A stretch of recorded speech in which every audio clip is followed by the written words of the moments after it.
본 방송에서 제공하는 투자 정보는 투자 판단에 대한 조언입니다. 방송에서 제공하는 주식의 가치, 가격 상승 및 하락에 대해서는 방송사에서 보장하지 않습니다. 시청자 여러분 안녕하세요. 해외 선물 상황을 가장 빠르게 알아보는 시간, 해외 선물 신세계 리턴즈의 김희정입니다. 한국 시간으로 10시 30분 미증시는 개장을 했고요. 지금 3대 지수 혼조세로 출발하는 모습 보여주고 있습니다. 지난주 금요일에 발표된 미국의 소비자 심리지수가 6개월 내 최저치를 기록하면서 경기 침체 우려를 키우고 있는 가운데 5년 기대 인플레이션이 2011년 이후 최고 수준에 닿으면서 물가 불안을 자극하고 이에 달러 인덱스와 국채 금리가 반등하고 있습니다. 여기에 부채 한도 협상까지 여전히 난항을 겪는 중이기 때문에 투자자뿐 아니라 소비자들의 긴장감까지 더해지고 있는데요. 일단 시장의 시선은 미국의 부채 한도 협상이 예정되어 있는 16일, 바로 내일을 향해 있습니다. 과연 이번 만남으로 미국 디폴트와 관련된 불확실성이 해소될 수 있을까요? 해외 선물 신세계 리턴즈와 함께 하시면서 앞으로의 상황 계속 지켜보며 함께 투자 방향성 세워보도록 하겠습니다. 그럼 오늘 함께하는 마스터 지금 바로 화면으로 만나보시죠.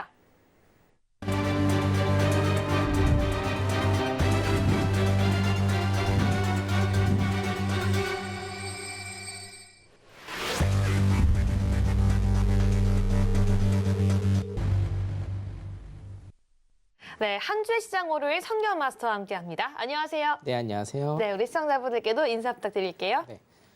시청자 여러분 안녕하십니까? 성견 선생님입니다. 굉장히 더웠습니다, 오늘. 주말간에 어떻게 날씨 좋았는데 잘 지내셨는지 모르겠습니다. 휴식 잘 하셨으리라 믿고요. 미국은 지금 부채 한도 협상이 가장 큰 이슈입니다. 우리나라한테도 가장 큰 이슈가 될 수밖에 없는 해외 뉴스일 겁니다. 부채 한도 말씀은 좀 많이 드렸고 말씀을 많이 들어보셨을 겁니다. 근데 정확히 어떤 건지, 어떤 게 문제인지, 어떤 과정으로 진행이 되는 건지 잘 모르실 겁니다. 오늘 정말 자세하고 디테일하게 낱낱이 제가 파헤쳐 드리도록 하겠습니다. 잠시 후에 뵙도록 하겠습니다. 네, 시장에 대한 궁금증이 생길 때는 선경 마스터께서 항상 이렇게 방송과 함께 하시면서 시청자분들께 모든 내용 정말 더욱더 정확하게 함께 짚어주고 계시는데요. 오늘 방송에서도 여러분들이 궁금해하는 내용, 그 모든 내용 함께 철저히 짚어주실 예정이시고요. 그리고 방송 이후에도 앞에 있는 QR코드 통해서 노랑톡방 안에서도 실시간으로 시황과 추세 함께 잡아주고 계시니까요. 지금 바로 함께 해주시기 바라겠습니다. 네, 저희는 그럼 현재 상품별 시세 지금 바로 알아보도록 할게요. 네, 현재 지금 오일과 골드, 파운드와 유로는 상승을 하고 있고요. 나스닥은 지금 조금 전에 하락 전환한 모습 보여주고 있습니다. 네, 그러면은 나스닥부터 유로 FX까지 현 시장의 시세 함께 짚어보도록 하겠습니다.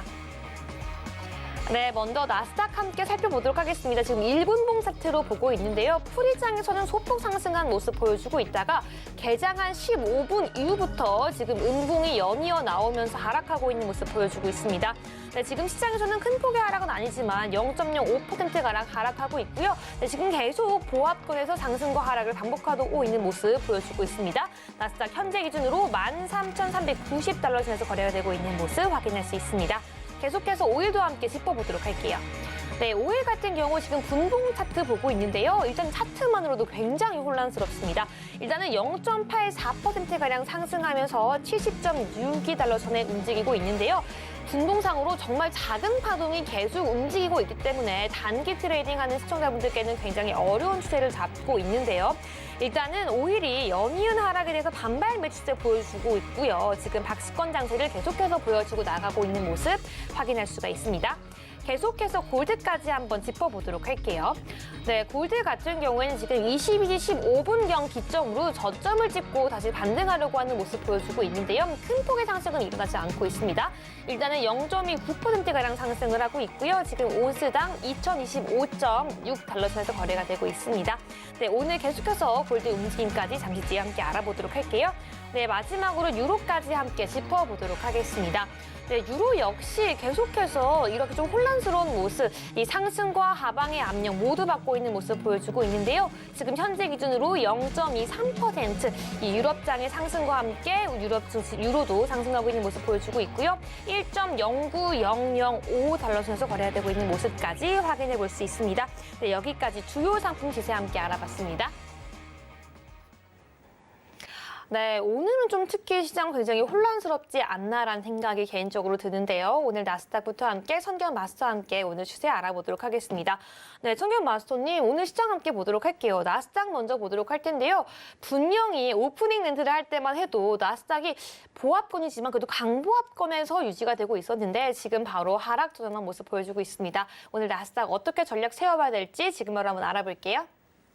사실상 매수와 매도 포지션을 정한다라는 게 네. 그렇게 큰 의미는 없는 장이에요. 왜냐면 지금 일단 디폴트 이슈가 있죠. 예, 미국은 디폴트 이슈가 있고 이게 일단은 하루 이틀 안에 결론은 날 건데 우리가 이제 최종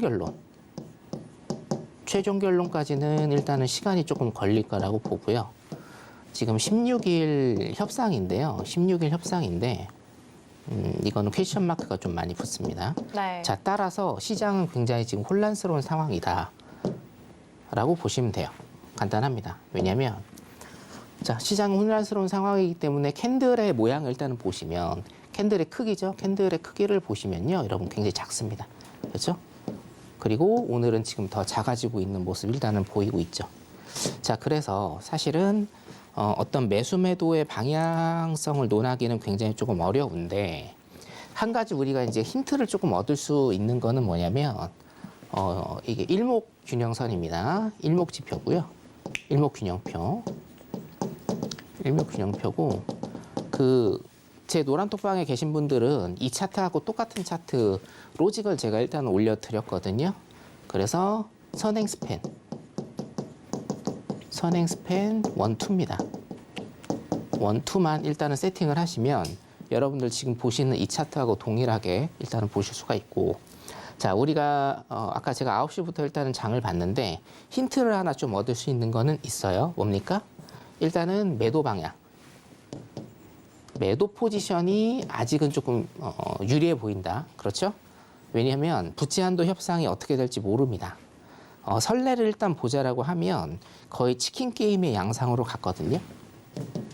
치킨 게임의 양상으로 갔기 때문에 이게 무슨 얘기냐? 미국이 가진 현금입니다. 제가 오늘 이슈에서 굉장히 좀 자세하게 다뤄드릴 건데 여러분들이 다른 방송에서 못 들으셨던 얘기를 제가 드릴 건데요. 지금 6월 1일 혹은 6월 1일이죠. 혹은 6월 5일이 쉽게 얘기하면 미국이 갖고 있는 모든 현금을 소진하는 이런 날이 될 것이다. 우리가 이제 엑스데이트라고 하거든요. 이 엑스데이트가 될 것이다라고 일단은 얘기를 하는데 이전에 이틀, 3일, 4일 전에 체결이 된다라고 하면 부채 한도 협상, 유예, 협의 다 좋습니다. 그렇다라고 하면 시장은 굉장히 불안하게 매도 포지션으로 내려갈 확률이 굉장히 많다라는 거예요. 오늘뿐만이 아니고. 예를 들어서 극적으로 타결이 된다라고 하면 시장은 반등을 주겠죠, 당연히. 근데 이 협상이 지금 결렬이 된다라고 하면 매도 포지션을 일단은 타는 게 유리하고 기술적 분석을 제가 조금 말씀을 드리면 이거죠. 우리한테 힌트를 준 건 이거예요. 제가 왜 일목균형표를 여러분들한테 지금 말씀을 드렸냐면 기술적 분석이라는 걸 일정한 패턴을 여러분들이 숙지를 하시고 이 패턴을 잘 아셔야 되는데 자, 제가 이 방송 들어오기 바로 직전에 들어오기 바로 직전에 우리 이제 노란톡방에 계신 분들 422라인입니다. 422에 매도 사인을 일단은 드렸는데 패턴이 어떻게 되냐? 자, 일목을 넘지 못하고 있어요. 여기 보이시죠? 지워드리고 다시 보여드릴게요. 네. 자, 일목을 지금 넘지 못하고 있습니다. 그렇죠? 그리고 일목을 넘지 못하고 있고 여기서도 뭐예요? 일목을 넘기는 했는데 뭡니까? 바로 빠졌죠? 여기서도 마찬가지입니다. 일목균형표에서의 매수 혹은 매도의 뭐예요? 매물대. 요걸 이제 주식 현물에서의 매물대라고 일단은 파악을 하시면 됩니다. 매물대를 지금 넘지를 못하고 있어요. 그럼 뭡니까? 결론적으로 요거를 넘지 못한다라는 가정하에서 반등심에도 그렇죠? 반등심에도 때리고 반등심에도 때리고 반등심에도 때리고 이런 식으로 해서 매도 지역으로 이렇게 가는 이런 전략을 세우시는 게 일단은 지금 나아 보인다. 그래서 언젠가는 이 일목을 깨고 위로 올라갈 겁니다. 그럼 여러분들 어떻게 하시면 돼요? 컷 주시면 돼요. 손절, 컷, 손절. 간단합니다. 되게 간단해요. 복잡하게 생각하지 마세요. 기술적 분석을. 그래서 뭡니까? 캔들이 이렇게 되겠죠? 캔들이 이렇게 돼서 일목 맞으면 반등시 매도 때리시고 반등시 매도 때리시고 반등시 매도 때린다. 그러면 캔들을 넘어간다. 가격이. 그럼 어떻게 됩니까? 그냥 손절 주시면 됩니다. 이런 식으로 일단은 기술적 분석으로 제가 일단 오늘 나스닥장을 말씀을 드릴 수가 있겠습니다. 자, 그래서 정리를 해보자라고 하면 큰 프레임에서 우리 기본적 분석 같은 경우는 어떻게 돼요? 도체 한도 협상이 지금 진행 중이고 사실은 이슈에서 제가 자세하게 말씀드린다고 말씀드렸는데 치킨 게임으로 갈 양상이 굉장히 높기 때문에 그래도 매수 쪽보다는 매도 쪽이 아직은 유리하다. 자, 그러면 기술적 분석으로 다시 말씀을 드리면 기술적 분석의 패턴은 지금 계속적으로 일목 그물대를 지금 넘지 못하고 있다. 그럼 어떻게 해야 된다? 반등시 매도하시고 반등시 매도하시는 게 기술적으로 일단 유리해 보인다라고 여러분들이 이렇게 파악을 하시면 될 것 같습니다. 나스닥 일단은 여기까지 보도록 하고 중간중간에 한 번씩 봐드리도록 하겠습니다. 나스닥 여기까지 할게요. 네, 나스닥까지 함께 짚어봤고요. 저희는 계속해서 오일도 함께 투자 전략 한번 세워보도록 하겠습니다. 오일 같은 경우에 현재 상승하고 있는데요. 연이은 하락에 이어서 지금 박스권 장세 만들어주기 위해서 오늘은 다시 반발 매수세 나오고 있는 모습 보여주고 있습니다. 네, 지금 오일 같은 경우는 0.9%가량 상승하면서 70.65달러에서 거래가 되고 있는데요. 오일에 대한 전략도 함께 지금 바로 짚어보도록 할게요. 네. 자, 오일 잠깐 보시죠. 자, 오일은 제가 그어드린 이 박스 있잖아요. 이 박스 안에 있을 때는 가격이 형성이 계속 될 건데 제가 저번 주 월요일 날 뭐라고 말씀드렸는지 혹시 기억나실는지 모르겠습니다. 자, 오르고는 있는데 오일이 지금 오르고는 있는데 기본적 분석 상으로는 두 가지 일단 봐야 된다. 첫 번째 뭡니까? 수요에 관한 이슈. 두 번째는 공급에 관한 이슈인데 현재 공급에 관한 이슈는 나온 게 없죠. 공급에 관한 이슈는 오펙 플러스의 뭐 감산 내지 그렇죠? 뭐 증산, 감산 그리고 뭐예요? 두 번째 러시아 전쟁. 근데 러시아 전쟁은 지금 조금 많이 묻어졌죠? 예, 묻어졌고 러시아 같은 경우에는 지금 한번 복습을 해볼까요? 중국의 리오프닝 그렇죠? 중국의 리오프닝 때문에 이 오일 가격이 굉장히 조금 많이 오를 것이다라고 예상을 했는데 중간에 누가 끼었습니까? 러시아 우랄유를 자 서부 텍사스 중진류를 우랄유가 뭐예요? 대체하기 때문에 중국의 리오프닝과 지금 현재 우리가 크루드 오일 거래하는 크루드 오일하고는 그렇게 크게 상관이 없어졌다. 그럼 공급에 관한 것 이슈 X 수요에 관한 이슈 뭡니까? 이건 무조건 뭐라고 제가 말씀드렸어요. 미국의 경기 침체. 그렇죠? 자, 미국은 지금 뭐예요? 디폴트 위기로 인한 위기. 그렇죠? 위기가 이슈가 되기 때문에 어떻게 됩니까? 오일이 지금 기술적으로 기본적 분석에 의해서 하락하고 있다라고 일단 이렇게 생각하시면 돼요. 이해되시죠? 이 두 가지 제가 항상 오일은 수요와 뭡니까? 공급 이거 두 개만 나눠서 여러분들이 이슈 체크만 하셔도 방향성 설정 금방 됩니다.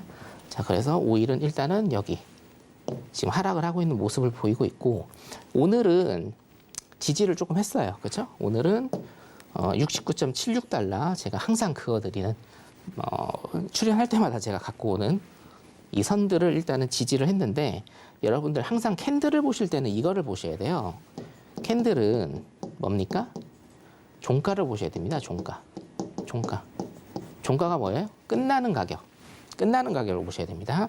자, 터치는 했죠. 좀 크게 늘려드릴게요. 네. 자, 여기 보시면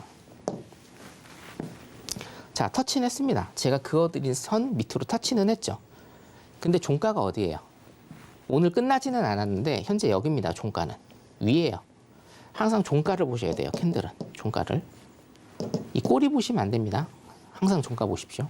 종가상으로 일단 이거 넘는지 지지를 하는지만 여러분들이 오늘 일단 체크를 하시고, 이게 지지를 해서 양봉이 나온다고 하면 뭡니까? 일단은 기술적 반등. 기술적 반등이라는 거는 다시 얘기하면 뭐예요, 여러분? 하락장에서의 반발 매수세다. 그렇죠? 그렇기 때문에 중요한 방향성은 어디다? 매도다. 매도 방향이다. 매도 방향에서의 기술적 반등이 지금 일단은 나오고 있는 것뿐. 그러면 큰 프레임에서의 방향성은 어디입니까? 아직까지 매도다. 이렇게 여러분들이 생각을 하시고 매매를 하시면 될 것 같습니다. 5일 일단 여기까지 보도록 하겠습니다. 네, 5일에 대한 흐름까지 함께 정확하게 짚어주셨습니다. 계속해서 방송 이후에도 선경 마스터와 함께 이렇게 모든 상품별로 흐름과 추세 짚어갈 수 있는데요. 차트까지 공부하고 싶다라고 하시는 분들 지금 바로 앞에 있는 QR코드 통해서 지금 바로 선경 마스터 노란톡방 함께 해주시고요. 저희는 마지막으로 골드까지 함께 짚어보도록 하겠습니다. 네, 골드 같은 경우에는 오늘 0.28% 지금 상승하고 있는 모습 보여주고 있는데요. 골드에 대한 전략 지금 바로 한번 들어볼게요. 네. 자, 일봉으로 일단은 좀 보도록 하겠습니다. 일봉으로 보면 조금 더 늘려볼게요, 이거. 네. 자, 일봉상으로 일단은 보겠습니다. 자, 일봉상으로 보면 제가 쓰리봉이라고 말씀을 드렸는데, 쓰리봉 여기입니다. 자, 2020년부터 1, 2, 3. 자, 일단은 넘어섰어요, 여기. 여기가 78라인이고 2078, 여기가 2087인가요? 한 요 정도 될 거예요. 일단은 넘어섰습니다. 일단 넘어섰고, 자, 요거 깼기 때문에 그 다음은 뭡니까? 도전. 어디죠? 여기 2089.2. 2020년 8월 7일 2020년 8월 7일에 고점을 찍었던 2089.2. 여기 일단은 도전인데, 자, 그러면 우리가 방향성을 어떻게 봐야 되느냐.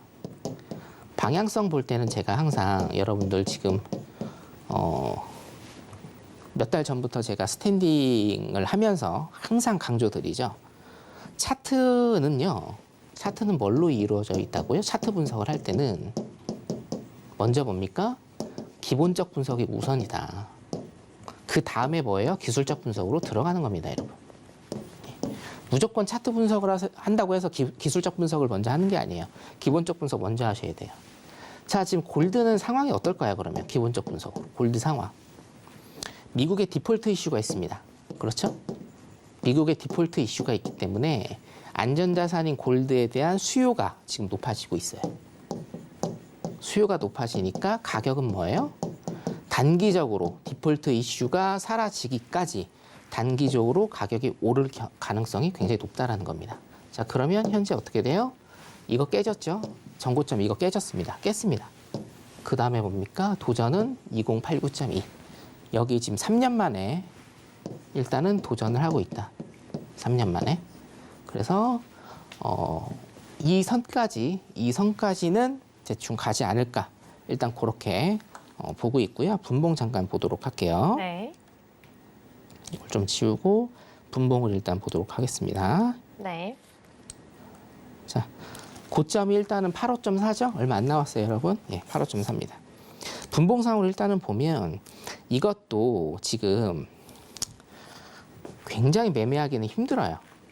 여기 보시다시피 골드가 요즘에는 어때요? 꼬리들이 길고 캔들이 굉장히 깁니다. 꼬리도 길고 캔들이 길어요. 자, 그렇기 때문에 굉장히 힘들다. 매매하기는 일단은 힘들다. 자, 매매하기 힘들면 제가 어떤 기법 쓰라고 했습니까? 수렴과 발산. 수렴과 발산. 데드 크로스와 골든 크로스. 데드 크로스와 골든 크로스. 데드 크로스와 골든 크로스를 기법을 써서 뭡니까? 골든 크로스에서는 뭐예요? 매수 들어가고 데드 크로스에서는 매도 들어가면서 추세를 길게 가는 이런 기법 일단 여러분들이 쓰면서 골드 대응하시면 될 것 같습니다. 조금 더 디테일한 거는 제가 노란톡방에 들어오시면 어차피 이제 공개 방송도 매주 목요일 날 하기 때문에 짚어드리도록 일단은 하겠습니다. 자, 수렴과 발산 최고점과 최저점에서 일단은 매도를 할 수 있는 그런 기법이고요. 노란톡방 들어오시면 제가 영상으로도 일단은 알려드리고 목요일 날 있는 공개 방송에서도 제가 알려드리도록 하겠습니다. 골드 일단 여기까지 하도록 하겠습니다. 네, 맞습니다. 방금 말씀해 주신 것처럼요. 방송 이후에도 노란톡방 안에서 이 캔들과 차트에 대한 교육 정확하게 짚어주시고요. 여기에 더해서 이 모든 시세 어떻게 대응할 수 있는지 함께 알아보고 있으니까요. 방송 이후에도 앞에 있는 QR코드 스캔하셔서 바로 선경 마스터와 함께 보시기 바라겠습니다. 네, 그렇다면 저는 이제 시청자분들이 가장 기다리는 시간 중에 하나죠. 바로 선경 마스터의 해외 선물 매매일지 시간입니다. 지금 바로 화면으로 만나볼게요. 네, 선경 마스터의 해외 선물 매매 일지입니다. 먼저 4월 24일부터 4월 28일까지의 매매인데요. 네, 나스닥과 홍콩 항생에서 소폭 우리 손실이 있었지만 골드와 오일에서 우리 수익을 내주시면서 총 수익률은 무려 5.6%로 마감했던 한 주였습니다. 네, 계속해서 5월 1일부터 5월 5일까지의 매매일지 함께 짚어보도록 하겠습니다. 나스닥에서는 소폭 손실이 있었습니다. 하지만 보시는 것처럼요. 골드와 오일, 홍콩 항생에서 모두 수익 내주시면서 총 수익률은 8.6%로 마감했습니다. 네, 계속해서 5월 8일부터 5월 12일까지의 매매일지인데요. 나스닥과 오일에서는 소폭 손실이 있었지만 골드와 홍콩 항생에서는 더 큰 수익 내주시면서 총 수익률 3.4%로 마감했습니다. 네, 여기까지 선경 마스터와 함께 매매일지 짚어봤는데요. 저희는 좀 하나씩 이야기해 보도록 하겠습니다. 네, 가장 최근 이야기를 조금 해보고 싶은데요. 홍콩 항생이 2주 연속 계속 수익이 나고 있습니다. 어떤 식으로 전략을 세워봤는지 우리 조금 전까지 나스닥부터 오일, 골드까지 짚어봤으니까 이번에는 홍콩 항생 이야기 한번 들어보도록 할게요. 네, 항생 같은 경우에는 여러분 한국 사람들이 굉장히 사랑하는 종목이죠. 저도 사랑하는 종목인데 요즘에 항생 굉장히 어려워요. 사실은 몇 달간 굉장히 어렵다고 일단은 여러분들이 보시면 될 것 같고, 자, 매매가 어려우면 기본에 충실해야 됩니다. 기본에 충실. 어떤 게 기본에 충실하는 거냐? 첫 번째, 제가 말씀드리는 기법이 수렴과 발산 기법. 수렴과 발산. 이거는 이제 불변의 진리입니다. 항상 어떤 가격은 수렴을 하고 위든 아래든지 뻗죠. 발산을 합니다. 예를 들면 이런 거죠. 수렴을 했고 뭐예요? 위쪽으로 발산을 했고요. 여기에서 수렴 구간을 거친 다음에 어떻게 됐습니까? 위쪽으로 발산을 하는 이런 모습을 일단은 보이고 있죠. 자, 그렇기 때문에 수렴과 발산. 두 번째 조금 더 디테일하게 들어간다라고 하면 제가 자랑하는 5일선, 21선 기법. 5일선 터치할 때. 자, 5일선 터치할 때 매수 들어가는 거. 물론 이제 매도 방향은 매도 들어가는 겁니다. 5일선 터치할 때 매수 들어가는 거. 그렇죠? 여기도 5일선 터치할 때 매수 들어가고 5일선 터치할 때 매수, 5일선 터치할 때 매수 들어가는 겁니다. 자, 21선 기법은 뭐죠? 21선 터치할 때 매수 들어가는 거고요. 여기 21선 터치할 때 매수 들어가는 겁니다. 그래서 뭐예요? 쭉 수익. 이렇게 기본적으로 굉장히 탄탄한 기본기, 그 기법에 대한 탄탄한 기본기만 있으면 여러분들도 굉장히 손쉽게 하실 수가 있습니다. 물론 이제 트레이닝은 많이 하셔야겠죠. 연습 많이 하셔야 되고요. 일단은 항상 노란톡방이나 이런 데서 제가 굉장히 좀 많이 알려드리고 있기 때문에 들어오시면 많은 정보 얻으실 수 있으니까 들어오시면 되겠습니다. 예, 들어오시면 제가 해외선물 2주 완성 프로그램 동영상도 내일 오전에 올려드리도록 하겠습니다. 공부하실 분들은 지금 들어오세요. 네. 네, 이 2주 완성 자료 프로그램까지 지금 바로 받아볼 수 있다고 하니까요. 지금 다시 한번 설명해 드릴게요. 핸드폰 기본 카메라를 켜서 이 화면 앞에 갖다 대면요. 이 앞에 QR코드를 통해서 링크가 나가더니까요. 손가락으로 꾹 터치해 주시고 지금 바로 입장해서 선경 마스터와 함께 이 해외 선물 2주 완성 프로그램 모두 받아가시기 바라겠습니다. 네, 그럼 저희는 계속해서 오늘 시장 투자자들이 가장 관심 있게 봤던 뉴스와 함께 점검해 보도록 하겠습니다. 글로벌 핫이슈 지금 바로 화면으로 만나보시죠. 네, 첫 번째 뉴스입니다. 조 바이든 미국 대통령과 공화당 소속의 케빈 메카시 하원 의장이 현지 시각 16일에 부채 한도 협상을 위해 재회동할 것으로 전해졌습니다. 바이든 대통령은 화요일에 메카시를 만날 것으로 예상한다고 밝혔는데요. 화요일은 바이든이 일본에서 열리는 G7 정상회담 참석을 위해 떠나기 하루 전날입니다. 다만 소식통은 회의가 예정되어 있음을 확인했지만 계획이 변경될 수 있다고 경고했습니다. 네, 다음으로 두 번째 뉴스입니다. 중국의 4월 대출 증가 추이가 제로 코로나 시절 수준으로 둔화하고 저축은 늘었습니다. 중국 기업과 가게가 불황을 우려하고 있어서란 해석이 나오는데요. 서비스업은 호황이지만 제조업 경기는 위축되는 불균형적 회복이 이어지는 가운데 중국 내수가 코로나19 팬데믹 이전으로 회복되려면 3년 이상 걸릴 것이라는 분석도 나오고 있습니다. 마지막으로 세 번째 뉴스입니다. 필립 제퍼슨 미국 연준 이사는 인플레이션이 여전히 너무 높다며 2% 목표치로 놔주는데 거의 진전이 없었다고 우려했습니다. 제퍼슨 이사는 인플레이션이 낮아졌지만 대부분이 에너지와 식품 가격의 하락에서 비롯됐다고 지적했는데요. 그는 또한 나쁜 소식은 근원 인플레이션에서 진전이 거의 없었다는 것이라며 에너지와 주거비를 제외한 서비스 가격이 둔화될 기미가 거의 보이지 않았다고 분석했습니다.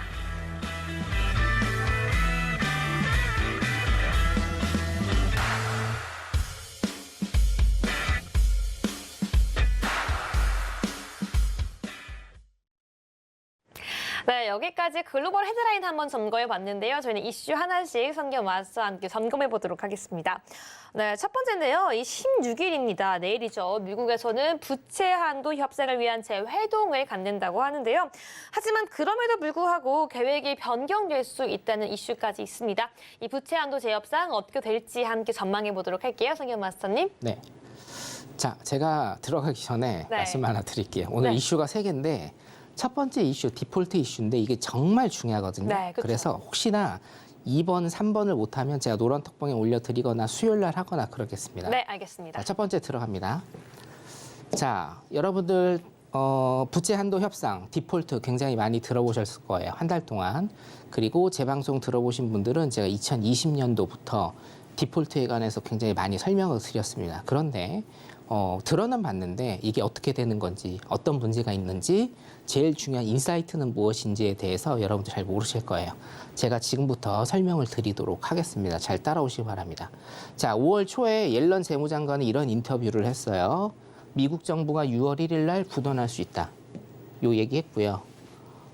그저께 기사인데요. 바이든 메카시 부채 한도 협상 16일 재회동 합의 도달할 것이라고 일단 이렇게 했죠. 정말 큰 이슈입니다. 사실은 지금 이제 인플레이션이랑 금리 인상이 지금 2020년부터 굉장히 큰 이슈였다라고 하면 그거를 넘어선 겁니다. 이거는 매각 폭탄급 이고요. 이 디폴트 이슈 굉장히 큽니다. 자, 그러면 우리가 생각해봐야 될 거는 자, 옐런은 왜 6월 1일 날 굳어날 수 있다라고 시점을 딱 찍었을까요? 그리고 바이든이 직접 왜 지금 나서고 있을까요? 그만큼 급하다. 그리고 뭐예요? 6월 1일이 특별한 날일 것이다. 이렇게 되는 거죠. 자, 안으로 한번 들어가 보도록 하겠습니다. 네. 자, 보시면 네. 네, 보겠습니다. 네. 제발 좀 넘어. 자, 자, 디폴트는 뭐냐면요, 여러분. 디폴트는 채무 불이행이에요. 채무를 못 갚는 겁니다. 쉽게 얘기해서 개인은 뭐죠? 신용불량이라는 게 있죠. 물론 이제 신용불량이란 단어는 없어졌고요. 채무 불이행자라고 일단은 그렇게 돼 있는데 돈을 못 갚는 겁니다. 자, 그래서 디폴트의 일단은 과정은 뭐냐면 요걸 보셔야 돼요. 여러분, 제가 항상 강조드리는 게 정부는 뭐예요? 기업이 아니라고 제가 항상 강조드립니다. 기업의 설립 목적은 뭡니까? 이윤 추구. 그렇죠? 정부의 설립 목적은 뭐예요? 이윤 추구인가요? 아니에요. 정부는 장사치가 아닙니다. 기업이 아니에요. 항상 뭐예요? 빚을 안고 있습니다. 이 빚은 누구를 위한 빚인가요? 국민을 위한 빚이에요. 그래서 정부라는 것은 항상 뭐예요? 부채를 안고 있어야 돼요. 무조건 부채를 안고 있어야 됩니다. 정부가 부채를 안고 있지 않으면 이런 나라는 존속할 수가 없어요. 무조건 감당할 수 있는 그런 부채를 안고 있어야 된다. 네. 이 부채가 어디로 간다? 국민한테 가는 겁니다. 기업한테 가고요. 가게로 가고요. 그래서 정부는 항상 밑에다가 기업과 어디죠? 가게에 통화량을 공급을 합니다. 이걸 우리는 뭐라고 얘기하죠? 유동성 공급이라고 하죠. 유동성 공급. 통화량 공급과 유동성 공급 똑같은 얘기예요. 그러면서 가계기업 정부가 원활하게 경제활동을 할 수 있도록 하는 역할을 합니다. 자, 그런데 정부가 예를 들어서 도로를 건설합니다. 도로를 건설하는데 정부가 돈이 있을까요? 정부도 돈이 없어요. 그래서 뭐를 발행을 하죠? 국채를 발행을 해요. 국채를 발행을 해서 이거를 민간 시장에도 뿌리고 다른 나라에서 국채를 사줍니다. 다른 나라에서 매입을 해주죠. 그러면 이 매입한 나라 혹은 매입한 지자체, 매입한 기업에서 정부에다 뭘 주나요? 현금을 주죠. 이 현금으로 뭐예요? 도로도 건설하고 항만도 건설하고 사회간접자본, 복지자본을 쓰는 겁니다. 이게 뭡니까? 정부 지출입니다. 이 정부 지출로 인해서 통화량이 공급이 돼서 유동성이 공급이 돼서 뭡니까? 경제가 돌아가는 이 과정입니다. 이해되시죠? 자, 그런데 그러면 정부도 국채를 발행을 해서 돈을 빌린 거란 말이에요. 돈을 빌렸으니까 돈을 갚아야 돼요. 뭐 3개월 만기 국채다. 3개월. 뭐 1년 만기, 2년 만기, 3년 만기, 5년 만기, 10년 만기 등등등등등등 국채를 갚아야 되고 1년에 한 번씩 이자를 내야 되는데 제일 중요한 게 뭡니까? 이 국채의 원금과 이자를 주지 못할 정도로 가난해졌다라는 겁니다. 이게 핵심이에요. 이해되시죠? 자, 두 번째는 뭐냐면 정부가 또 지출을 하는 게 있습니다. 이거예요. 자, 공무원 급여 정부가 줍니다. 공무원 급여를 제가 굳이 여기에 넣은 이유가 있어요. 조금 이따 설명드릴게요. 공무원 연금, 재정 지출, 모든 항목 모두 뭐예요? 이게 정부에서 다달이 혹은 1년에 한 번씩 지출해야 되는 겁니다. 자, 정부는 뭐예요? 국채에 대한 원금 및 이자도 줘야 되고 공무원 월급도 줘야 돼요. 자, 그렇기 때문에 많은 전문가들이 예상을 하고 있는 건 뭐예요? 결국은 협상 타결 가능성이 굉장히 크다라는 겁니다. 자, 그러면 어떻게 협상이 될 것인가? 어떻게? 협상이 되느냐, 안 되느냐? 이거는 사실 중요하진 않아요. 왜냐하면 지금까지 협상이 안 된 적은 단 한 번도 없습니다. 부채 한도 협의라는 게 미국에서 1917년도에 생겨난 법이고요. 이게 지금까지 약 100년이 넘었죠? 100년이 넘는 이 시간 동안 약 98번의 부채 한도 협의가 있었고 모두가 다 통과가 됐고요. 가장 대표적인 위기 상황이 2011년도 미국 오바마 때입니다. 오바마 때도 엑스데이트에서 딱 이틀 전, 2일 전에 타결이 됐다. 자, 결국은 어떤 정치적인 이유예요. 정치적. 제가 경제방송하면서 정치 얘기하는 거 별로 좋아하진 않지만 어쩔 수 없습니다. 이 디폴트를 이해하기 위해서는요, 여러분 정치적인 이슈를 아셔야 돼요. 민주당하고 공화당하고 지금 싸우고 있죠. 자, 그래서 민주당과 공화당의 지금 현재 입장 차이.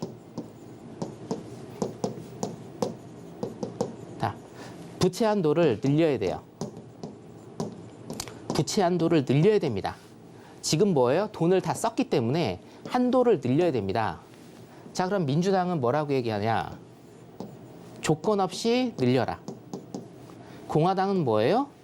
니네가 돈을 많이 썼으니 지출을 줄여라. 자, 이겁니다. 자, 그럼 여러분들 생각하시기에 어떤 식으로 협상이 될 것 같나요? 어떤 식으로 타결이 될 것 같나요? 자, 조건 없이 그냥 해라라고 하면 공화당이 합니까? 안 합니다. 자, 지출을 예를 들어서 공화당이 100을 줄여라 라고 하면 민주당은 어떻게 해요? 우리는 50만 줄일게. 오케이. 50만 줄이는 걸로 협의 보자. 이렇게 해서 뭐예요? 바이든이 재정 지출 감소를 받아들일 가능성이 가장 크다라고 저는 일단은 이렇게 분석을 해요. 가장 합리적 아닙니까, 이게? 자, 그러면 결론적으로 협상은 타결을 할 가능성이 크고 바이든의 재정 지출 감소는 일단은 대선 전까지는 재정 지출이 감소될 것이다. 요겁니다. 자, 그럼 우리가 인사이트를 또 봐야겠죠? 자, 그러면 이걸로 끝날 것인가? 자, 미국의 법정 한도는요, 31.4조 달러. 이게 이제 우리나라 돈으로 하면 사경입니다. 사경.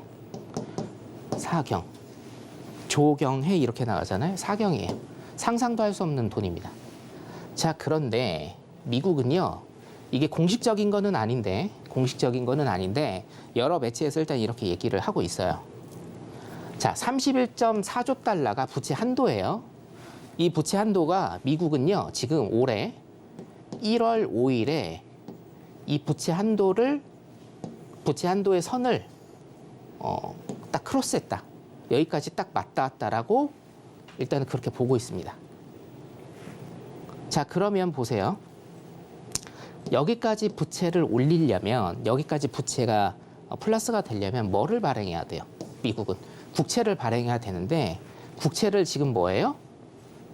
발행을 못하고 있는 상황. 국채 발행을 지금 못하고 있는 상황입니다. 자, 그리고 여러분들이 한 가지 아셔야 될 게 TGA 개정이라고 이제 경제 뉴스, 경제 기사, 부채 한도 협의, 디폴트 이게 완벽히 없어질 때까지 TGA 개정이라는 단어가 계속 나올 겁니다. 쉽습니다. 뭐냐면 쉽게 T는 뭐냐면 재무부예요. 재무부가 가지고 있는 공식적인 계정입니다. 재무부가 가지고 있는 공식적인 계정. 제가 이거 설명을 몇 번 드린 적이 있는데, 자, 재무부, 정부가 있어요. 그리고 페드가 있습니다. 중앙은행이죠. 정부는 페드에 현금을 맡겨놔요. 만일의 사태를 대비하기 위해서 현금을 맡겨놓습니다. 이 현금이 바로 TGA입니다. TGA.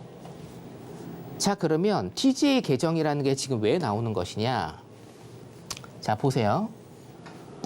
부채 한도 다 같기 때문에 국채 발행을 못해요. 국채를 발행해야 현금이 생기고 그 현금으로 뭐예요? 국채에 대한 원금, 이자 갚고. 제가 첫 번째 페이지에 보여드렸잖아요. 그리고 뭡니까? 공무원 월급 주고, 공무원 연금 주고, 재정 지출을 내보내는데 국채를 발행을 못하는 겁니다. 그러면 뭐를 써야 됩니까, 여러분? 정부에서 페드에 맡겨놓은 이 현금을 써야 되죠. 이 현금을 지금 뭐예요? 사용 중이다. 이게 뒤에 제가 차트로 보여드릴 내용 중에 하나입니다.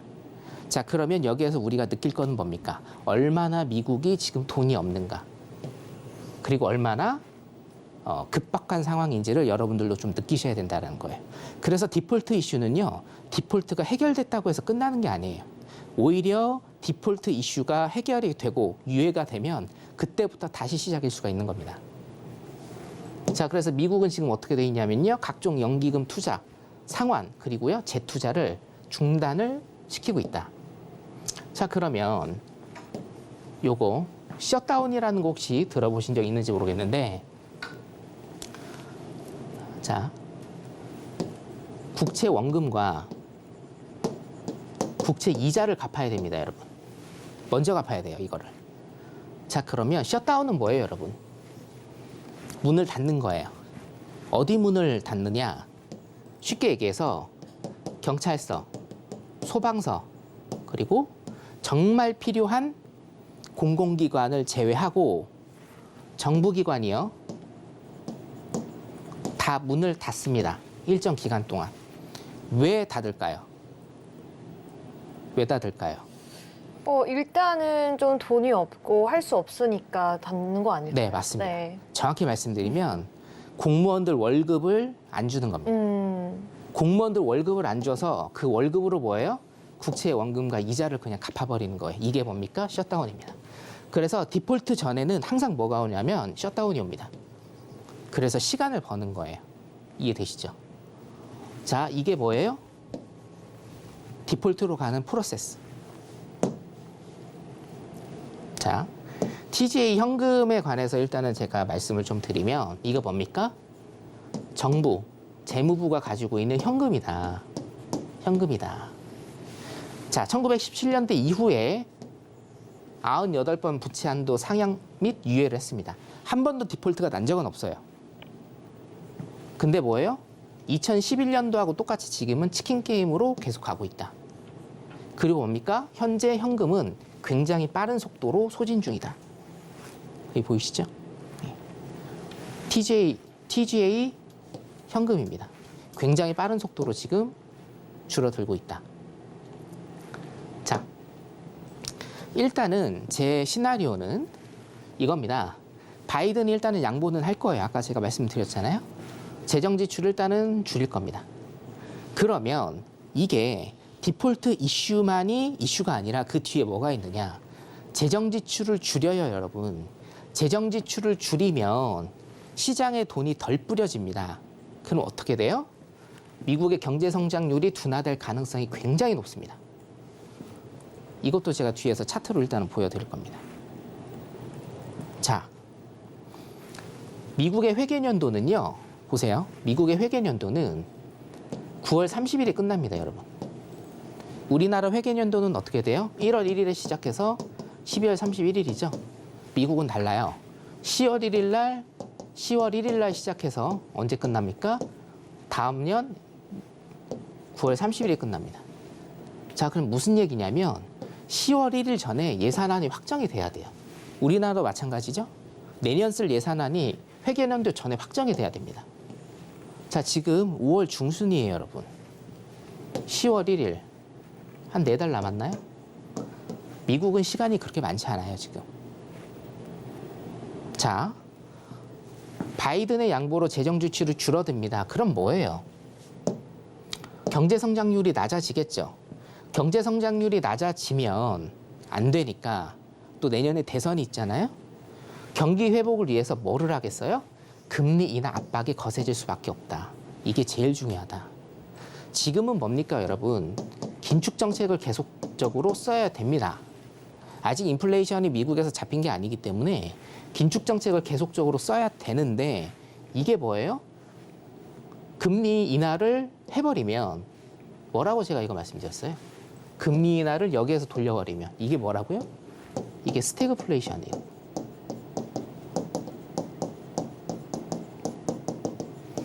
고물가, 고금리, 오랜 시간 동안 지속되는 스태그플레이션이 올 수밖에 없습니다. 자, 그래서 제가 말씀드리고 싶은 건 디폴트가 부채 한도 협의가 체결됐다고 해서 거기서 끝이 아니에요. 미국은 국가 부채가 워낙 많기 때문에 자, 재정 지출을 줄여버리면 어떻게 돼요? 경제 성장률이 둔화될 가능성이 엄청 높겠죠, 당연히. 거기에 뭡니까? 재정 지출을 줄여들면 거기에다 또 플러스 내년에 대선까지 있기 때문에 금리 인하 압박이 엄청나게 거세질 수밖에 없다. 금리 인하를 하면 좋은 게 아닌가요? 라고 아직도 그렇게 생각하시는 분들이 있을 수 있습니다. 금리 인하를 하면 지수가 오릅니다. 금리 인하를 하면 경제가 좋아지는 거 아닙니까? 그거는 정상적인 사이클에서의 경제고 지금은 뭐예요? 인플레이션을 무조건 잡아야 되는 상황에서 금리를 인하해버리면 스태그플레이션이 올 가능성이 많다. 그래서 디폴트, 그래서 부채 한도 협의가 여기에서 끝나지 않는다라는 겁니다. 이게 여러분들이 아셔야 되는 인사이트다. 자, 극명합니다. 뭐냐면 미국 재정 지출의 성장률 영향이에요. 미국 정부에서 돈을 많이 뿌리면 당연히 성장률이 높아지겠죠. 그죠? 요겁니다. 성장률 높아지죠? 자, 2011년도 제가 말씀드렸죠. 오바마 시절에 부채 한도 협의를 위해서 오바마 정부에서 재정 지출을 굉장히 많이 줄였습니다. 자, 그래서 어떻게 됐습니까? 성장률 마이너스. 자, 2022년, 2023년에는 어떻게 될 것인지 예상하는 그런 도표입니다. 어떻게 돼요? 마이너스 영역에서 계속 머물고 있다라는 거죠. 이게 스태그플레이션이죠. 고금리, 고물가, 경제 성장률은 낮아지는 스태그플레이션입니다. 여기에서 안 끝납니다, 여러분.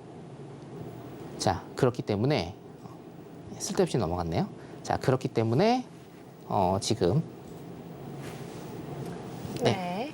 자, 네, 계속해서 함께 보겠습니다. 네네. 자, 그렇기 때문에 지금 미국의 디폴트 부채 한도 협의 이 이슈는 여기에서 지금 끝나지 않고 지금부터 시작일 수 있다. 그래서 여러분들 제 방송 항상 들어주시면서 좀 예의주시 해주시기 바랍니다. 첫 번째 이슈 여기까지 하도록 하겠습니다. 네, 세 번째 이슈 특히나 좀 철저히 짚어봤는데요. 여러분들 계속해서 오늘 방송 못다한 이야기까지 QR코드 통해서 함께할 예정이니까요. 지금 바로 핸드폰 기본 카메라 켜서 앞에 있는 QR코드 스캔하시고 함께해 주시기 바라겠습니다. 네, 저희 시간이 얼마 남지는 않았는데요. 일단 두 번째 이슈 함께 빠르게 짚어보도록 할게요. 일단은 중국 내에서 대출이 둔화되고 있다고 합니다. 불황의 서막인 건지 함께 이 이슈까지 짚어보도록 할게요. 중국은 지금 계속 한 2년 전부터 좋지 않았어요. 그리고 여러 가지 지표들도 지금 좋지 않게 나오고 있고, 그래서 중국 같은 경우에는 제가 이제 항생을 조금 빗대서 말씀을 드릴 건데, 요거는 노란톡방에 들어오시면 제가 내일 오전에 당잠사 통해서 일단은 좀 말씀을 드릴 거고요. 지금 대출은 확 줄었습니다. 대출이 줄면 여러분 어떻게 되죠? 기업의 생산 활동이 막힙니다. 기업의 생산 활동이 막히고, 그렇게 되면 가계에 또 타격을 입게 되죠. 자, 그렇기 때문에 중국 내 대출이 둔화된다라는 거는 좀 굉장히 심각한 문제다. 왜냐? 지급 준비율도 낮췄어요. 금리도 동결시켰는데도 불구하고 대출이 줄었다. 기업에서 돈을 안 쓴다는 얘기입니다.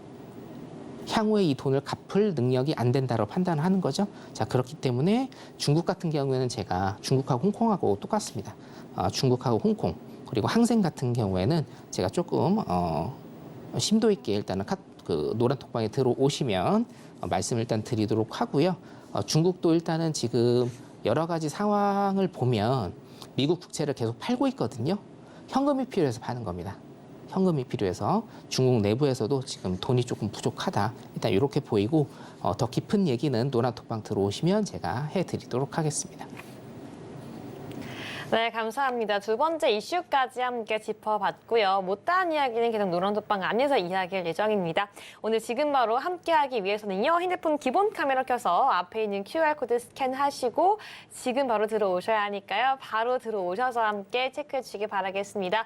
네, 계속해서 말씀드리지만요. 노란톡 안에서는 선견 마스터께서 우리 차트와 캔들에 대해서 함께 공부할 수 있는 방법 안내해드리고 있고요. 이렇게 이슈와 시황까지 매일매일 함께 짚어드리고 방송 초반과 마찬가지로 나스닥과 골드, 오일뿐만 아니라 계속해서 이렇게 주요 상품들까지 함께 시세 잡아가고 있으니까요. 해외 선물에 대해서 조금 더 공부하고 싶다라고 하시는 분들 지금 들어오셔서 선견 마스터와 함께 공부해 나가시기 바라겠습니다. 네, 오늘 여기까지고요. 선견 마스터님 좋은 말씀 감사드립니다. 네, 감사합니다. 네, 또 마지막으로 이번 주 목요일에는 선견 마스터의 공개 방송이 준비가 되어 있습니다. 네, 본 방송에서 제공하는 정보는 투자 판단을 위한 조언일 뿐 해당 상품의 가치나 수익률을 보장하지 않는다는 점 다시 한번 안내해 드리겠습니다. 네, 본 방송에서 제공한 정보는 여기까지고요. 저희는 내일 이 시간에 더욱더 찾아오도록 하겠습니다. 오늘도 함께해 주신 여러분 모두 고맙습니다.